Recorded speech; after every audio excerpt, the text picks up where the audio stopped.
Some tales whispered around the hearth are small, told only to frighten children from wandering at night. Others grow so large they blot out reason itself, striding across years and generations until they harden into legend.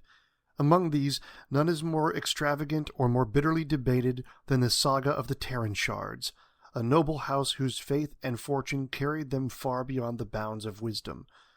Where the foretakers vanished in the snow, and Myra Clanbrook haunted the slopes, the Tarrenshards sought glory in the ruins of the West, and what returned from their folly was darker even than any storm. When the Faith Wars ended, the Fagar's annihilation of the Mages' empire saw the destruction of most of the West. What little control the Mages had exerted over the Wicked Winters was lost. Thus, the horrendous half-starved entities hidden within the blinding blizzards held back for centuries swept over the land, and all the glory of what the Mages had built and preserved proved a hearty source of nourishment. In their devastated wake came the scavengers, the treasure seekers, and the desperate who still held out hope of reclaiming shreds of their former lives. The Tarrenshards were little of all three, even from their earliest beginnings. Orin Tarrenshard, a refugee cartographer, hailed from the once thriving metropolis around the infamous Gleamborn Citadel, the ancient city fortress said to have been built by the first ruling mages right after the end of the Void War and the defeat of the Silence. A hardy man, he survived 3 crossings back into the ruined West and returned with maps that contradicted official Fagar records. Under his leadership, the Tarrenshard family first came to fame by bringing the ruins of the West into the public eye. Orin and his sons and grandsons recovered strong mage-made steel, enchanted spell glass, preserved books of wisdom and knowledge, old coinage to be melted down and made into new currency, abandoned diagrams of ancient engineering, and nearly forgotten construction techniques from ruined western settlements, towns, and cities. Much of this was surrendered to the Fagar or the Civic Registry for hefty compensation, and so the Tarrenshards made their first fortune by means of long travel and suspicious salvage rights. When the Prime Expanse was initiated, the Tarrenshards were among the first to aid in its success. One of Orin's descendants, Malon Tarrenshard, helped design Belhaben's foundations, its deep and thundering water pumps, and its skyscraper apartments. His sons spearheaded the ever-expanding roadworks and became beloved for building worker housing instead of only noble estates. Thus, the second fortune of the Tarrenshards came about as a result of booming industry. In the midst of the growth and expansion to return westward, Malon's wife, Lady Vecca Tarrenshard, took the family's enormous wealth and funded Fagar charities, such as orphanages and soup kitchens. However, her philanthropy's true aim was elsewhere, for her good nature and public image aided in her acquisition of ancient Western relics and inscriptions found nowhere else. Indeed, though the Fagar sought to have these relics stored in their newly built vault in the Sacalamnium in Belhaben, Lady Vecca's private collection remained untouchable and was passed down to future generations. The final fortune of the Tarrenshards came to one of those very descendants, Lord Bramwell Tarrenshard, who began in the 278th year since the Prime Expanse to collect the many hastily accrued debts from the surrounding failing noble houses. By his end, the Tarrenshards had grown from simply the richest family in the nation to levels of wealth surpassing the obscene. But Lord Bramwell's efforts, like Lady Vecca's, were in the direction of the arcane, and together with the Fagar's close attendants, he indulged in sanctioned antiquarianism, aimed at such ends as pre-fall history, anti-arcane defense, the cataloging of enchanted relics, and theological refutation of old mage heresies. Much of this was done under the auspices of Fagar-approved scholars and came with many hefty contributions to Fagar sanctum-building efforts all across the Prime Expanse, stretching from Belhaben all the way to the borders of Fideb Forest. At the time of the fated expedition, the Tarrenshards had taken up permanent residence in their lavish mansion built in the center of Belhaben, which by now had become the capital of the Prime Expanse. The people of the city ascribed much to the family: nobility, affluence, faith, respect for the common man, and solidarity with their long lineage. In the 5th month of the 301st year since the Prime Expanse, Jarn and Shafe Tarrenshard, the couple who had come into the amassed Tarrenshard fortune, found themselves sitting upon a mountain of wealth greater than half the population of the Prime Expanse combined. The city gossips and surrounding towns spoke with anticipation of what they would seek to do with their newfound riches, yet none expected what next occurred. Soon after receiving their inheritance, Jarn and Shafe left the city of their birth to search for the ruins of Gleamborn Citadel, now no more than mere myth or legend in the eyes of the common populace.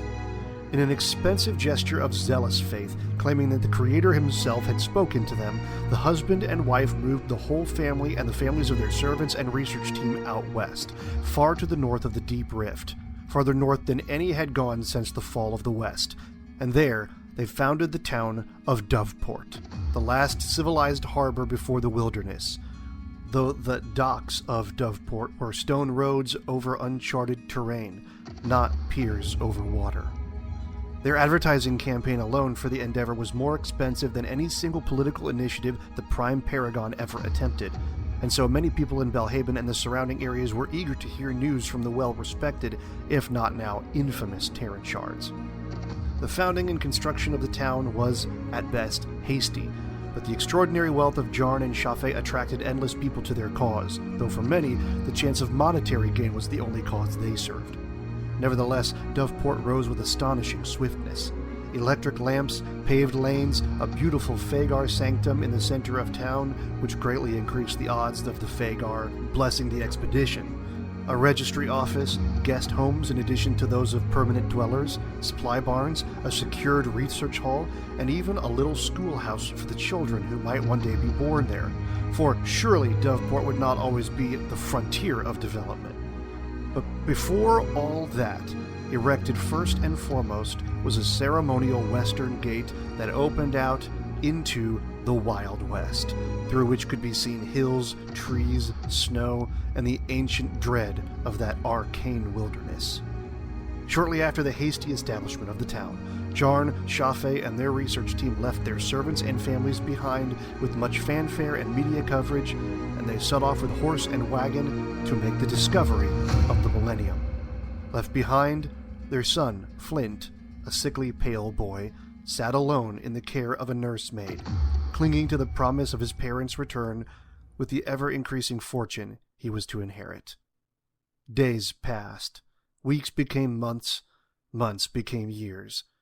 Year after year, the families waited for the return of their loved ones, or simply for any scrap of news pertaining to the discovery. With each supply caravan that made it through Fideb Forest and returned to Belhaben, the town bulletin sent back updates, saying there was no word as of yet, but everyone remained hopeful. Weekly prayers were given out in the Doveport sanctum for Jarn, Shafe, and the other loved ones on the expedition. Children, now accustomed to life in the town, ran through the streets, laughing and organizing their favorite game, in which they pretended to be the returning research team overwhelmed by their new discoveries. The town erected a tall watchtower on the western front, which was manned at all hours of the day and night, an ever-burning fire always lit and tended so that the expedition might one day soon find their way home. But after 4 years of this, embarrassment began to creep into the minds of the Doveport residents. The papers in Belhaben, and by extension the city's people, quickly forgot about the ill-advised journey into the unknown, unless it was to mock or blame. Flint Tarrenshard, now nearly grown, remained thin and pale, never fully overcoming his mysterious childhood illnesses. Though he held out hope more than all, some of the servants who had been loyal to Jarn and Shafe's incredible wealth began to leave for work with rival noble houses in Belhaben, unwilling to wait any longer for their masters to return with rich rewards.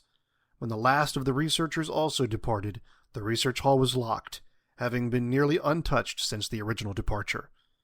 Eventually, 10 years had passed since the departure, and Doveport was no longer a hopeful portal to the west. Instead, its reputation for excellent maps and weather charts became a hub for guides who sought to lead others through the hazards of the Prime Expanse and beyond. Winters were especially harsh, and so those who learned to survive the bracing cold of Doveport seasons could do so anywhere else. Craftsmen of the town developed warning bells and strung snow lines between buildings. One traveled northwest to Doveport for smoked meats, fine lamp oils, expertly handcrafted snow glass lenses, and publicly printed travel journals that spread the knowledge of the West to hardy travelers like the legendary Fortakers.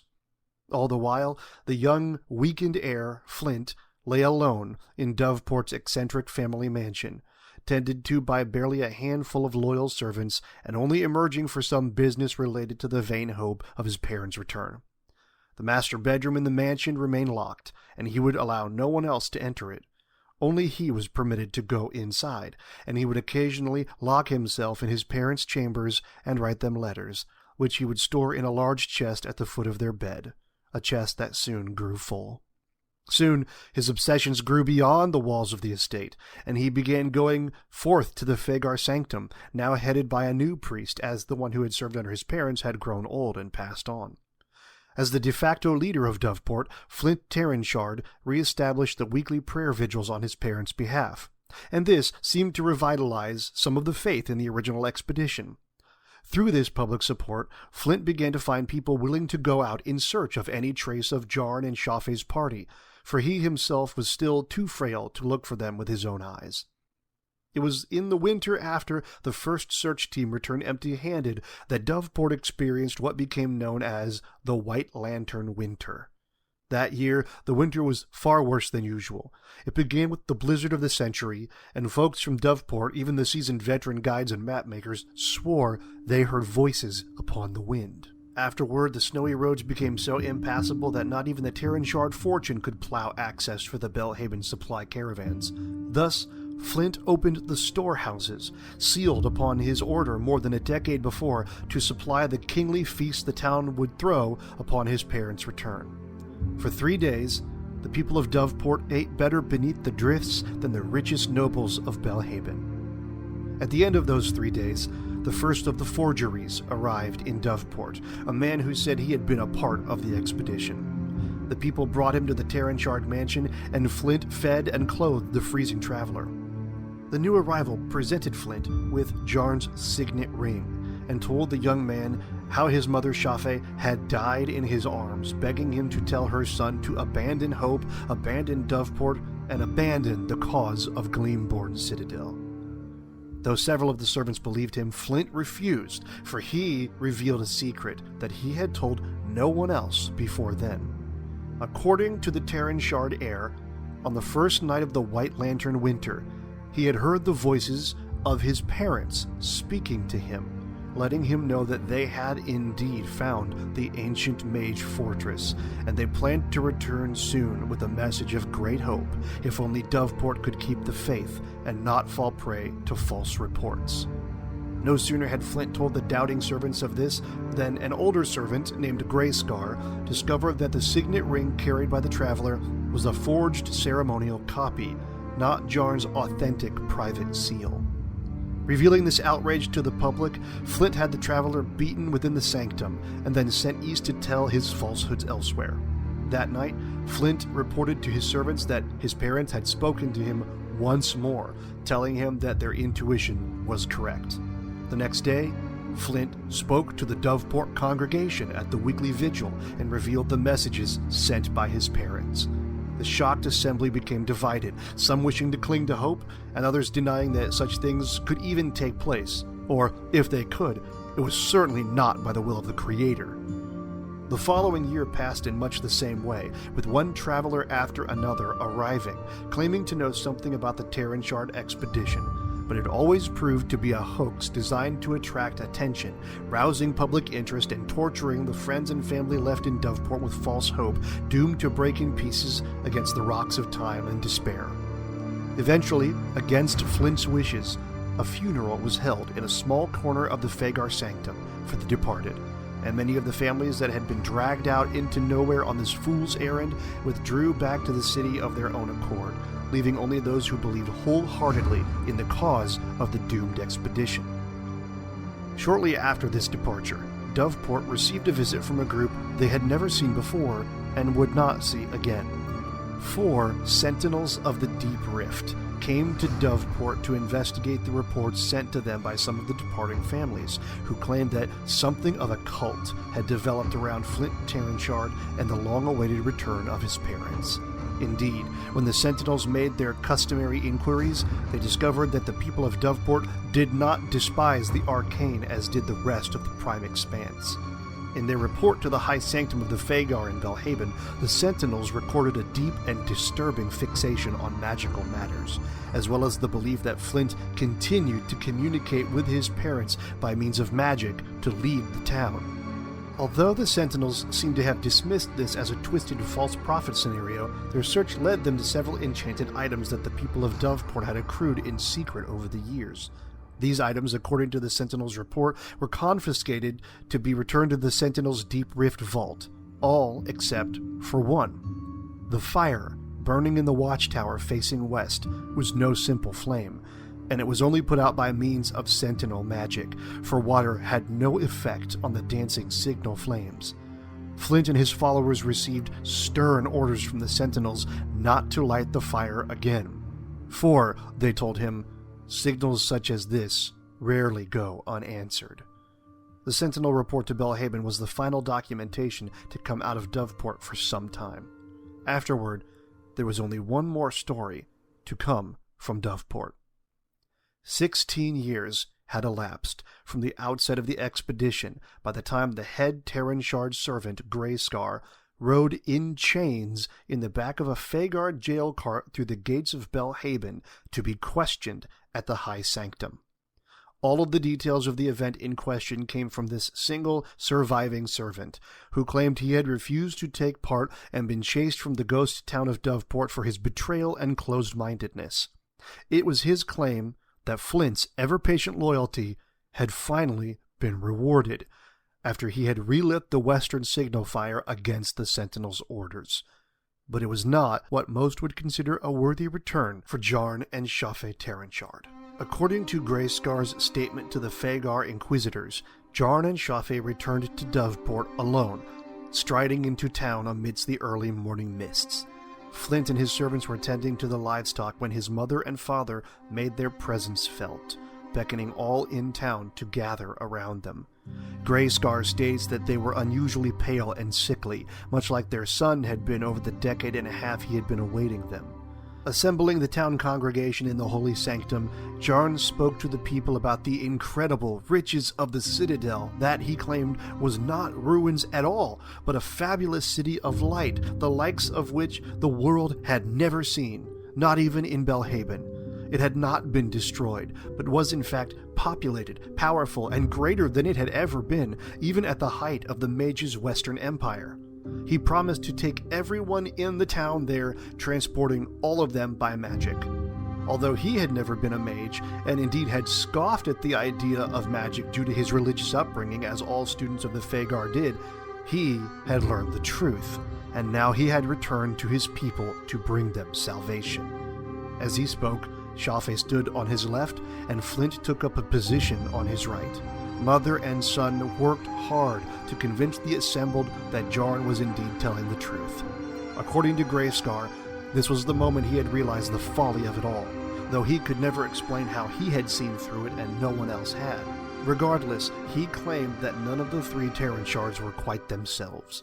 Their voices carried the knell of some deep, faraway bell, and every so often, while speaking, their bodies would seem to ripple in unison, expanding or moving at slightly unnatural angles, and then subtly sigh and return to normal, as though something within was settling, relaxing ever more permanently into its new accommodations.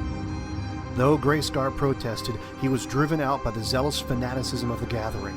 As he watched from outside the sanctum, the ritual was conducted, and all those present perished, their souls torn from their bodies by vile, dark magic. The lone survivor, Greyscar, fled the ghostly remains of Doveport, not wishing to see if anything was left of whatever had caused this catastrophe.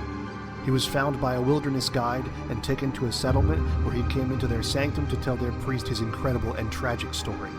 From there, Greyscar was taken to Belhaben to inform the Fagar to report the death of the last heir to the Tarrenshard fortune. By sheer coincidence, this would mean that Greyscar would become the benefactor of the fortune and its sole recipient, prompting an investigation. When the attending Fagar priests arrived in Doveport, they found the bodies of the other servants and their families in the sanctum, clearly killed by means of magic, just as Greyscar had said. However, the cause of death was ruled to be a mass suicide brought on by cult-like psychosis, and there was no trace of Jarn, Chaffee, or Flint. The claims of Greyscar that he was not implicated in any sort of financial malpractice went unheeded, and he was condemned to a lifetime in prison for his role as an accomplice in the killing of the entire town that was on the brink of collapse, and for conspiring to steal the Tarrenshard fortune. He passed away in his prison cell not that many years later, his repeated attempts at clemency and pleas for someone to believe his story gone unheard by all but his skeptical jailers. The bodies of the last 3 Tarrenshards, or whatever had taken their form, were never found. The majority of Belhaben's populace took this story as yet another fanciful tale in a string of gossip columns. For a few days, it was the talk of the town, and then it faded away into the background like so many of the other stories that had come before. Even the Tarrenshard's close friends had grown numb over the many years to the concept of Jarn and Chaffee's expedition into the west, and had already believed them to be dead. What was one more body upon the mountain of the legend of the Silence?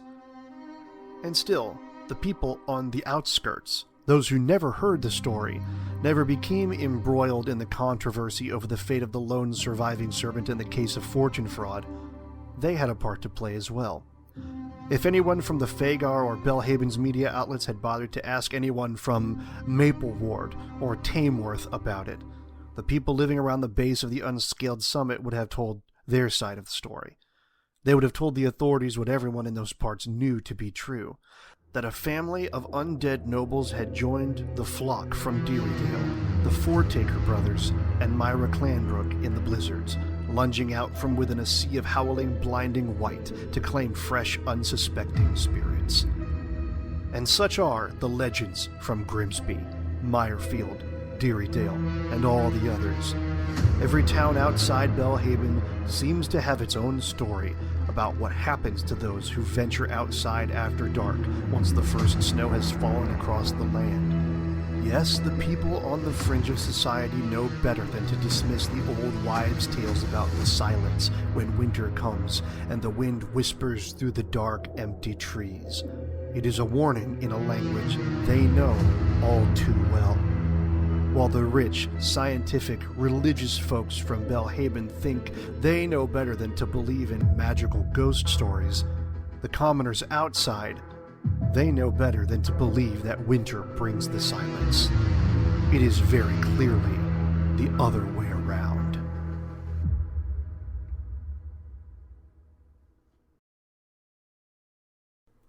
Thanks for listening to one of my horror fantasy folktales, dark little legends from the world of my next novel, The Decay. These stories come from the land of Zerathis, a place of old magic, buried terrors, broken truths, and places where reality has worn thin enough for nightmares to press their fingers through. Some tales are warnings, some are fragments of history, and some are lies that have survived long enough to grow teeth of their own. As The Decay draws closer, these folk tales offer glimpses into the world behind the novel, fears, myths, and the shadows its people have learned not to name. Once again, thanks for listening, and tread carefully. In Zerathis, very few voices can be trusted.